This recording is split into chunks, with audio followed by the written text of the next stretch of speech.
locks at Windsor Lodge have officially been changed. 5 minutes ago, Palace Security executed the final order, systematically resecuring every entrance and effectively severing Queen Camilla's reign over the historic estate. For weeks, the narrative inside the royal inner circle was that no one would dare challenge her position, that her authority was too deeply entrenched and her standing far too secure to ever be questioned. But that calculated gamble has officially failed. The Prince and Princess of Wales have taken a decisive, unprecedented stance, verifying her absolute departure from the property and bringing a silent, high-stakes standoff out of the shadows. Before we get into what this update means for the royal family, make sure you've subscribed to the channel so you don't miss the next palace update. What unfolded at the gates of Windsor Lodge was not a planned relocation or a diplomatic compromise. It was a swift, total dismantling of power. In the early hours of the morning, senior household authorities arrived alongside security supervisors to oversee the physical handover. There were no grand statements issued to the press, no carefully crafted press releases to soften the blow, and no room left for negotiation. Within hours, the personal staff that Camilla had brought in to enforce her commands were systematically dismissed. Desk files were cleared, garment cases were carried down the main staircase, and personal items were loaded into unmarked vehicles under the strict supervision of inventory inspectors. The most symbolic moment of the morning came when the master keys were quietly placed onto a table in the entrance hall. For months, those keys had been wielded as a visible emblem of enduring influence, a sign that Windsor Lodge had transitioned into a private stronghold. Now, every single key, access card, and security bypass previously granted to her private office has been surrendered. Every lock has been placed back under the direct jurisdiction of the palace administration. Personal aides who once held the power to grant or deny access to the residence were escorted from the premises. The message sent by the Prince and Princess of Wales was unambiguous. The era of unchecked autonomy within shared family estates is over. Yet, the abrupt packing of boxes and the removal of staff are hardly the most combustible elements of this sudden collapse. A departure of this magnitude does not happen over a simple disagreement, nor is it the result of a sudden misunderstanding over royal protocol. The forced exit from Windsor Lodge is the direct culmination of a deep, escalating war within the royal household, a confrontation that began when Camilla started treating the historic residence not as a temporary privilege, but as her personal domain. In the weeks leading up to her removal, the atmosphere inside the estate had shifted dramatically. Camilla began acting as though the property had been permanently transferred to her authority. Expensive, unapproved renovations were greenlit behind closed doors. Long-serving household employees who had managed the estate for years were abruptly reassigned or removed without clear explanation. Family access routes were altered and guest suites were repurposed to accommodate private visitors, all while instructions were issued stating that the Queen was now the sole authority in charge of the residence. For a time, this quiet expansion of control went largely unchallenged. The silence across the estate created an illusion of permanent victory, reinforcing the belief that no one within the household possessed the willingness or the standing to push back. But beneath the surface, the line between shared royal heritage and absolute private control was being stretched to its absolute breaking point. What appeared on the surface to be a simple matter of interior updating and administrative reorganization was actually a calculated effort to supplant the lodge's historic identity with a new singular authority. The tipping point did not arrive because of a sudden outburst or a loud public dispute. It arrived because of a critical discovery, one that transformed a quiet clash of personalities into an existential battle over legacy, respect, and protocol. When personal heirlooms and irreplaceable historic items began mysteriously vanishing from the lodge's private storage rooms, the silence was broken.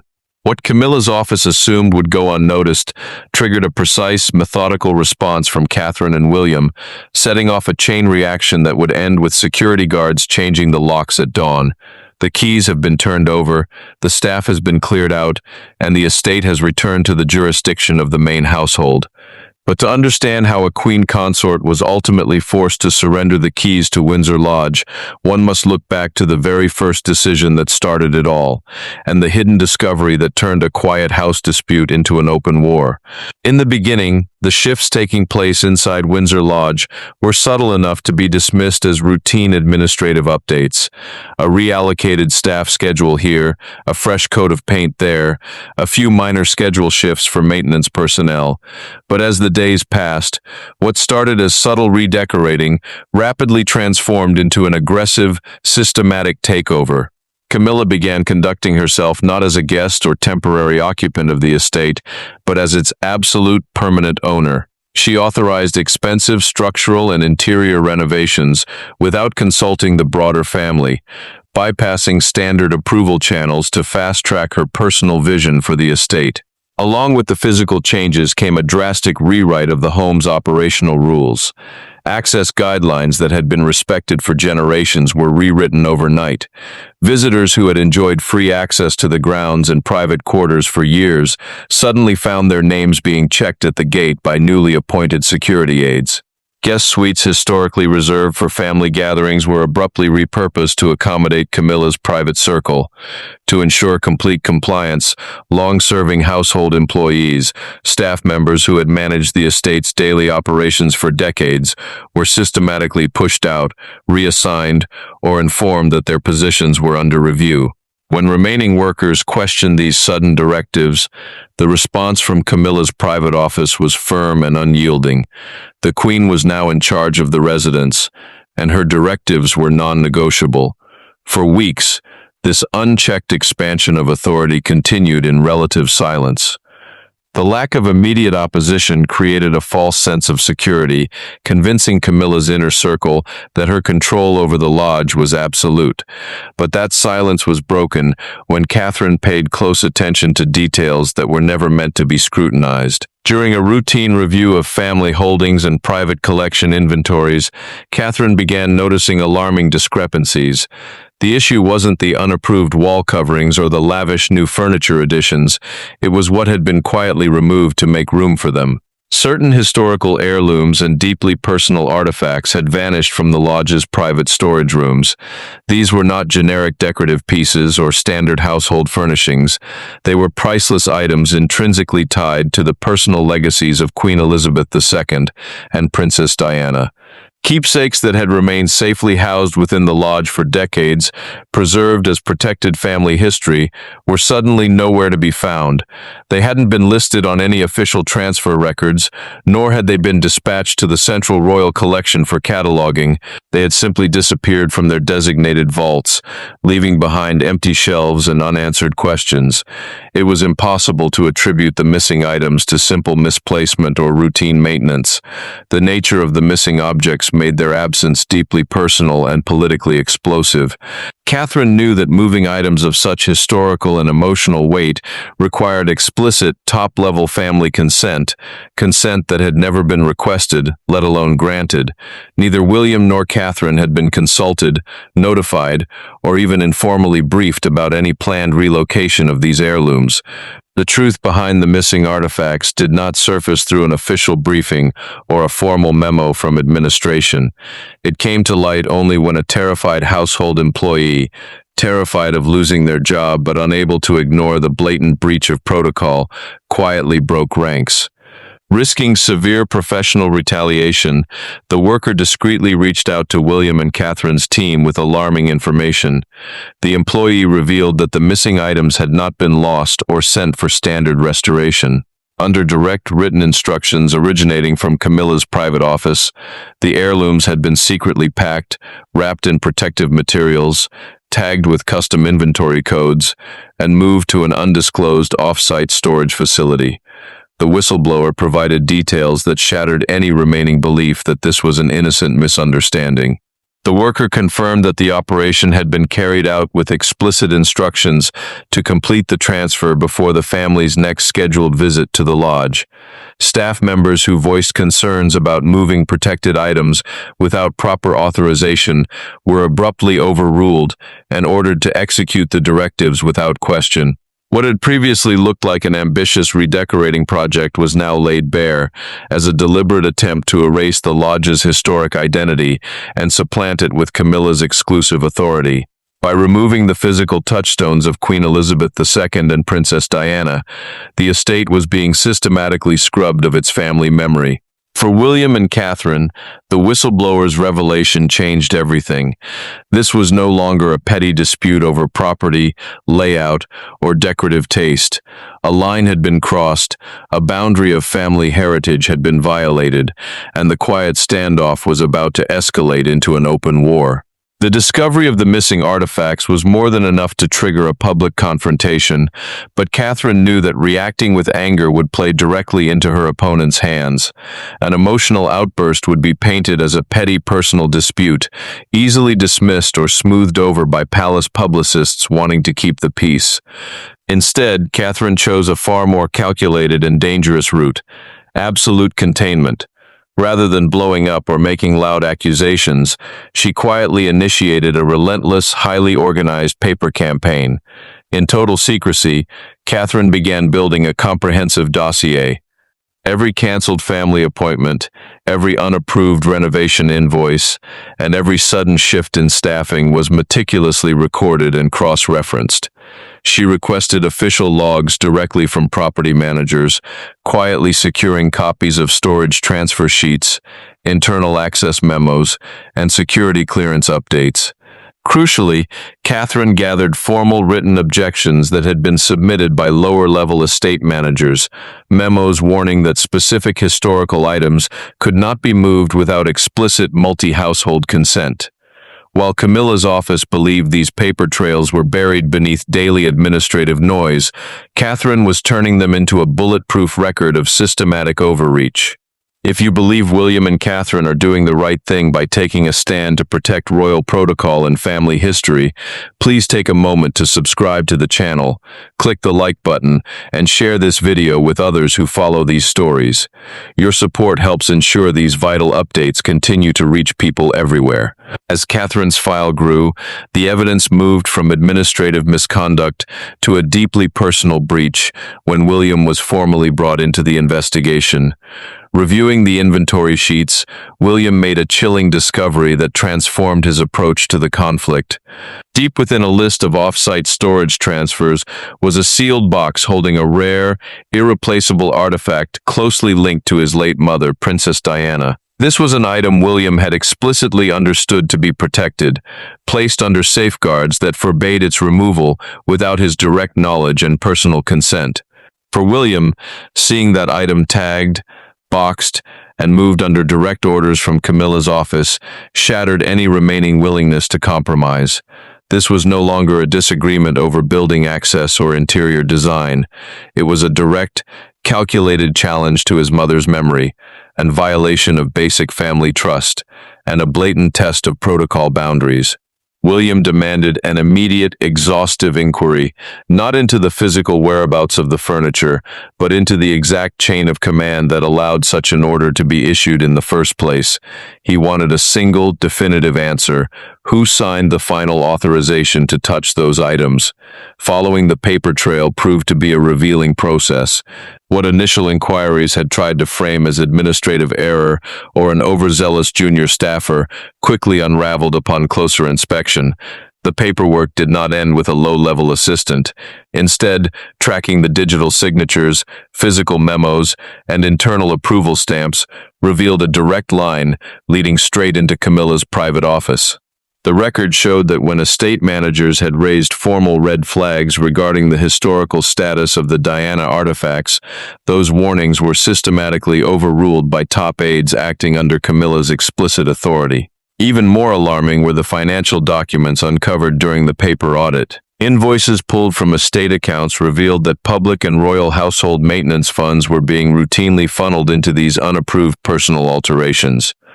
Budget codes strictly reserved for structural repairs and general estate upkeep had been manipulated to cover luxury interior modifications, private guest suites, and custom furnishings. Furthermore, official household personnel, whose salaries were funded to serve the broader estate, had been diverted from their official duties to work exclusively on Camilla's private arrangements. The evidence compiled by Catherine and William demonstrated beyond a shadow of a doubt that royal resources had been misused to push through unapproved personal changes to the estate. The paper trail exposed a deliberate effort to bypass established checks and balances, proving that Camilla's office had acted with total disregard for both property protocol and family heritage. Armed with an irrefutable dossier of signed directives, financial receipts, and overridden warnings, William and Catherine were no longer merely questioning whether Camilla had crossed a line. They were preparing to prove it beyond all doubt. Determined to resolve the growing crisis without inflicting public embarrassment on King Charles or tearing the family apart, Catherine made a deliberate choice to handle the matter quietly. She sought out a private, one-on-one meeting with Camilla, away from administrative aides, security guards, and the lingering eyes of household staff. Her intention was containment, not conflict. Catherine presented her concerns with characteristic restraint, asking Camilla to temporarily pause the ongoing renovations, restore the historical heirlooms and Diana artifacts back to their designated storage spaces, and reverse the newly imposed access limits while the family reviewed the estate's operational guidelines. Catherine framed the approach as a protection for everyone involved. By resolving the matter behind closed doors, they could avoid a damaging public spectacle, protect the king from being dragged into a stressful domestic feud, and preserve the delicate internal stability of the monarchy.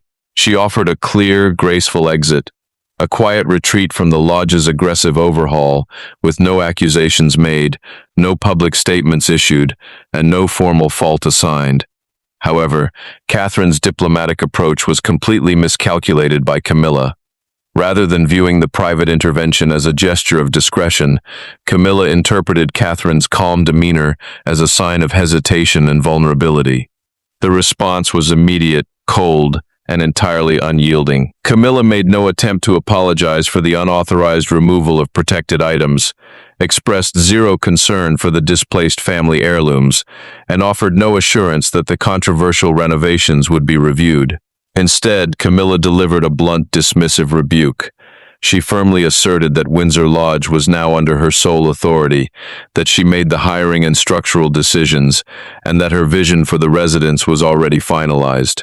She bluntly advised Catherine to step back, focus exclusively on her own household, and cease interfering in administrative matters that no longer concerned her. In a matter of seconds, the tone of the entire dynamic shifted. Catherine had offered a quiet bridge to avoid escalation. Camilla burned it down with a direct challenge to her standing. Unaware of the precise paper trail Catherine was quietly assembling, Camilla doubled down on her strategy. Rather than de-escalating after the confrontation, she initiated a rapid wave of retaliation designed to cement her dominance over the property before anyone could formally challenge her. Over the next several days, the operational rules at Windsor Lodge became noticeably more restrictive and hostile toward William and Catherine's household. A long-planned family gathering, scheduled weeks in advance, was abruptly canceled without explanation. Staff members who had worked at the lodge for decades and were known for their deep loyalty to previous generations were formally notified that their roles were being placed under performance review, a clear warning that their continued employment hung by a thread if they failed to display absolute compliance. At the same time, security protocols at the estate's entry points were tightened dramatically. Camilla's private office issued updated access rosters to security personnel, effectively restricting regular family access routes. Names that had moved freely through the gates of Windsor Lodge for years were suddenly subjected to mandatory identity checks at the door. Key suites that had traditionally been kept open for shared family use were locked, rekeyed, and reassigned as private accommodations for Camilla's personal guests. To ensure these restrictive measures bypassed the standard, permanent record, instructions to staff were delivered verbally or sent via private, disappearing communication channels rather than official palace memos. The atmosphere inside the residence turned tense. cautious, and secretive, as frightened employees realized that open communication among staff could result in swift termination. Camilla believed that by tightening her grip on the lodge's daily operations, she would force William and Catherine to back down rather than risk causing a major household disruption. She assumed that asserting firm, visible control would convince everyone that her position was absolute and backed directly by the king, but her aggressive retaliation accomplished the exact opposite. By dismissing Catherine's private appeal and imposing retaliatory restrictions, Camilla provided the final proof William and Catherine needed. The private dispute had transformed into an open attempt to push them out of a historic home, and Catherine was dating and cataloging every single retaliatory move into her file. As the tension inside Windsor Lodge reached its peak, Catherine remained completely composed. While Camilla's office was busy issuing verbal commands and restricting physical access, Catherine focused entirely on the paper trail. Every single action taken by Camilla's team, every dated schedule change, every canceled family appointment, every reallocated staff position, and every invoice pulled from estate accounts was systematically compiled into a comprehensive master dossier. Catherine cross-referenced security log entries with internal communication records, creating an indisputable timeline of events. She documented the precise dates when long-serving staff members were placed under review, tracked the exact hours when historical heirlooms were removed, and compiled signed receipts showing the purchase of unapproved furnishings.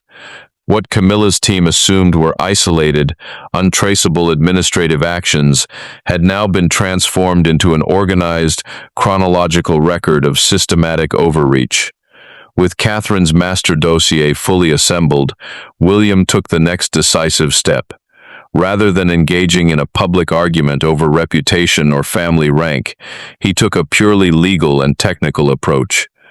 He requested the original, unedited occupancy paperwork for Windsor Lodge directly from the Royal Archives, demanding the foundational legal documents, funding conditions, and property agreements, rather than summary memos or interpretations provided by household assistants. Palace archivists began searching deep within the estate's historical registries. Within Camilla's inner circle, there was an assumption that the archive review would simply validate what she had been asserting all along, that her standing was permanent, her authority absolute, and her presence protected by her position as queen consort. But deep within the foundational dwelling file, an archivist uncovered a crucial, long-overlooked clause. The legal wording of the agreement did not grant permanent ownership, nor did it offer an unconditional lease. Instead, it explicitly defined the residency as a conditional family arrangement, one that was strictly contingent upon ongoing family consent and the appropriate usage of the historic property. Embedded directly beneath that condition was the critical legal loophole William needed, a specific clause stating that occupancy rights could be immediately revoked if royal property, household staff, or public financial resources were abused or misused. This single sentence completely reshaped the conflict. Up until this discovery, Camilla's office operated under the belief that removing her from the property would require a direct, public command from King Charles, a move they assumed William would hesitate to push for due to the risk of embarrassing the monarchy. But the archival clause proved otherwise. The agreement contained self-executing conditions. If the explicit terms of usage were breached, the household administration possessed the direct authority to terminate the residency. To ensure the technical trap was inescapable, William ordered a thorough financial audit of the lodge's accounts, comparing Catherine's compiled receipts against official royal household budget records. The audit uncovered clear evidence of financial manipulation. Budget codes strictly earmarked for structural estate maintenance and general building upkeep had been routinely used to cover luxury personal decorative work, expensive private interior redesigns, and custom furnishings that had never received official administrative approval. Furthermore, payroll and assignment records revealed that official household staff members, whose salaries were allocated for essential estate operations, had been systematically diverted from their official duties to assist with Camilla's private arrangements and personal guest accommodations. Maintenance accounts had been deliberately used to conceal personal expenses, hiding unauthorized additions under broad operational terms to evade immediate review. When William reviewed the finalized audit alongside the archival clause, the situation was crystal clear. This was no longer a personal feud or a disagreement over interior decorating styles. The documented evidence proved a clear violation of the occupancy agreement, unauthorized expenditure of household funds, misuse of official staff, restriction of family access, and the unapproved removal of protected historical assets. Every action taken by Camilla's office had directly triggered the exact revocation conditions written into the original property agreement. Equipped with Catherine's master file, the archival clause, and an undeniable financial audit, William had successfully turned Camilla's own overreach into a legal trap, one that stripped away her defenses and provided the precise authority needed to end her occupancy at Windsor Lodge once and for all. With the archival clause verified and the master file fully compiled, the time for quiet observation was officially over. A formal confrontation was arranged behind closed doors, set far away from cameras, junior staff, and public eyes. Camilla entered the room under the assumption that the meeting was a standard discussion regarding household protocol and estate arrangements, believing her position as queen consort gave her complete command over the narrative. But the dynamic of the room changed instantly when William laid out the contents of Catherine's dossier directly onto the table. There was no raised voice and no emotional outburst. Instead, William presented the evidence with calculated, methodical precision. Page by page, he placed the documentation in front of her, the flagged maintenance invoices, the dated access restriction logs, the reallocated staffing orders, and the signed directives explicitly ordering the removal and storage of Princess Diana's personal belongings. He didn't offer opinions or make speculative claims. He presented signed memos, budget codes, and security rosters. William then posed the single, inescapable question that Camilla had avoided for weeks. Under whose authority, and by what legal right, had these directives been issued? If you appreciate how William and Catherine are standing up for family legacy, truth, and royal protocol, please hit the subscribe button right now, turn on notifications, and share this video with fellow followers. Your subscription helps us bring you every step of this ongoing story. Confronted with undeniable proof of her own paper trail, Camilla immediately shifted to a defensive strategy. She made no attempt to challenge the authenticity of the invoices or the storage logs. Instead, she claimed that her actions were backed by a verbal understanding with King Charles. She insisted that the king had granted her absolute authority over Windsor Lodge, that her position was fully understood by the household, and that her adjustments to the estate did not require documented approval for every altered room or reassigned employee. In her view, her status alone validated her decisions, and a private verbal agreement superseded administrative paperwork. When that argument failed to shift William's stance, Camilla delivered a sharp, calculated warning. She cautioned that pursuing the investigation any further would trigger a catastrophic public fallout for the entire monarchy. A public dispute over the lodge, she argued, would give the impression that the king was incapable of managing his own household, inviting media speculation, escalating internal tensions, and weakening the crown's image. The implication was clear. The family had to back down to avoid a humiliating scandal, and any fallout resulting from this confrontation would sit squarely on William's shoulders. It was a tactic designed to exploit the family's traditional fear of public controversy, but William remained entirely unswayed. He reminded her that Windsor Lodge was not a personal prize or a private gift to be managed by verbal assumptions. It was a protected estate governed by strict legal conditions, multi-household agreements, and historic obligations. Verbal permissions could not rewrite written contracts, nor could they authorize the unauthorized spending of household funds or the secretive removal of protected historical heirlooms, especially items belonging to his late mother. Refusing to yield to threats of public embarrassment, William established a firm, non-negotiable mandate. He officially ordered a full, rigorous review of every single decision, expense, staffing change, and item relocation executed during Camilla's stay at Windsor Lodge. Officials were instructed that no claim of verbal authorization would be accepted. Proof in the form of signed, official documentation was required for every action taken. Every invoice charged to maintenance accounts would be audited, every security directive restricting family access would be scrutinized, and every single historical heirloom removed from storage would be tracked down and cataloged. Catherine's master dossier was officially designated as the core baseline for the investigation. By refusing to let political fear override protocol and family memory, William made it clear that the era of unchecked assumption at Windsor Lodge was over, setting in motion the final, irreversible review that would seal the fate of Camilla's occupancy. The comprehensive review concluded with an outcome Camilla's inner circle had failed to anticipate. The evidence compiled by Catherine, combined with the financial audit ordered by William, provided undisputed proof that the explicit terms of the occupancy agreement had been broken.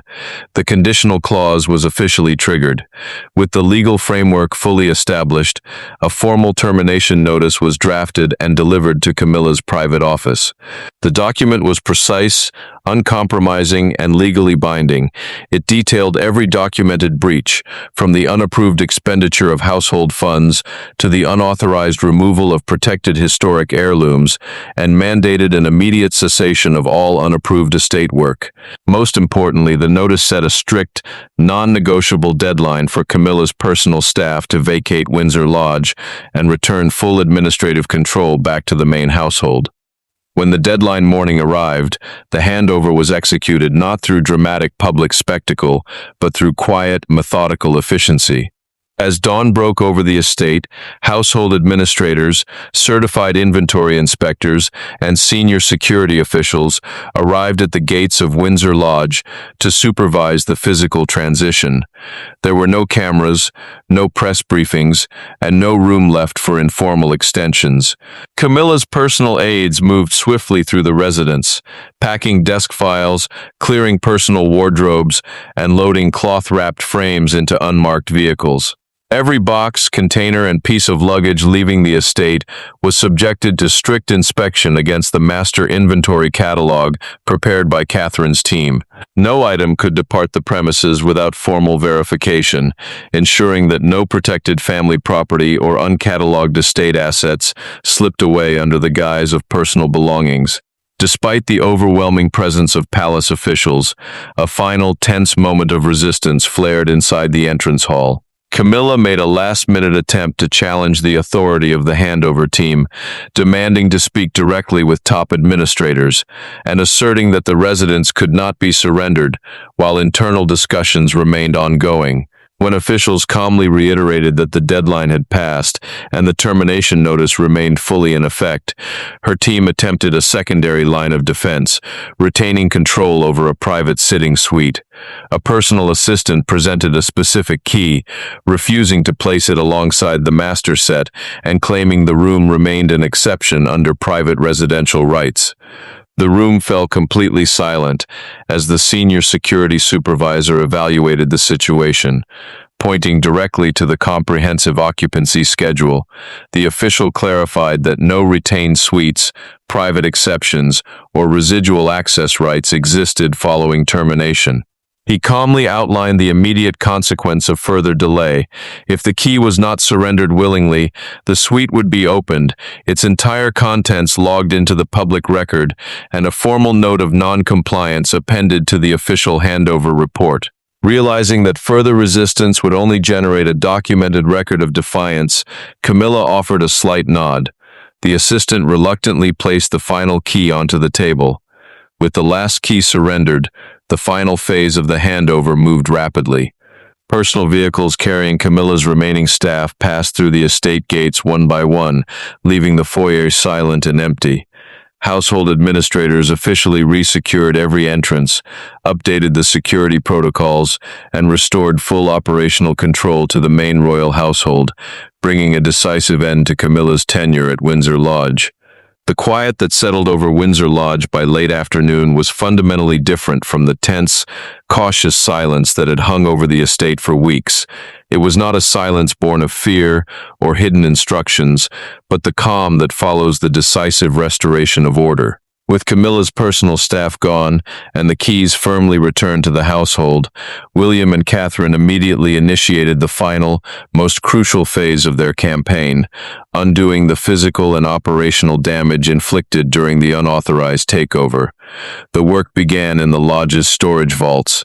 Guided by Catherine's meticulously cross-referenced master dossier, specialized restoration teams and archival staff unsealed the wooden crates that had been secretly packed and tagged weeks prior. Armed with historical room inventories, architectural floor plans, and vintage photographs, catalogers systematically evaluated every retrieved item. The process was handled with extraordinary reverence. Historic furnishings and artwork belonging to Queen Elizabeth II were restored to their exact designated positions across the formal reception rooms.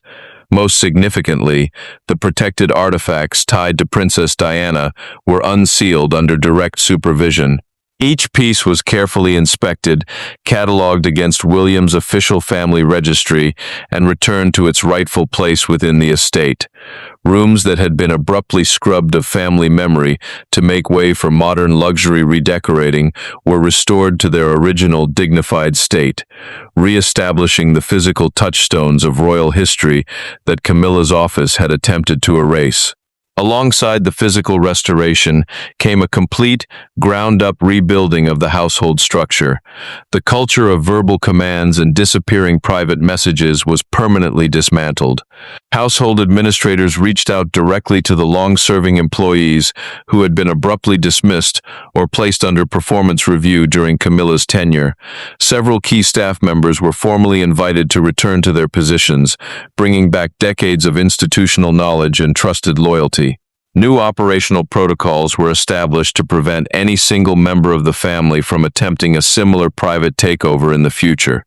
The authority to manage guest suites, alter security rosters, or approve estate renovations was removed from private personal aides and returned strictly to neutral, central palace administration. Entry procedures were normalized, ensuring that access for William, Catherine, and the broader family could never again be blocked or restricted by an individual's private office. As the physical estate returned to normal, the broader fallout resonated throughout the palace hierarchy. The swift, uncompromising enforcement of the occupancy agreement established a clear, permanent boundary within the monarchy. The confrontation proved that status and proximity to the crown could no longer be used as a shield to bypass formal protocol, misappropriate household funds, or override family heritage. By refusing to back down in the face of threats regarding public scandal, William and Catherine demonstrated that protecting the integrity of the institution and honoring family memory took precedence over temporary political convenience. The outcome at Windsor Lodge marked a fundamental shift in the internal balance of power. It sent an unmistakable signal across every royal household. The era of operating by informal verbal assumptions was over. Legacy, legal accountability, and strict adherence to protocol now formed an inescapable standard, one that applies to everyone, regardless of the title they hold.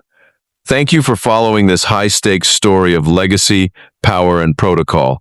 If you want to stay updated on the latest internal royal developments and deep-dive investigations, make sure to subscribe to the channel, click the notification bell, and like this video. Before you go, we want to hear your thoughts on how this confrontation unfolded. Leave your answers in the comments below. 1. Do you think William and Catherine were right to enforce the strict legal clause and demand the surrender of the keys? 2. Should verbal agreements ever override official written property contracts within the royal family? 3. How do you think this dramatic shift in power will impact the future dynamic between the Prince of Wales and the rest of the household?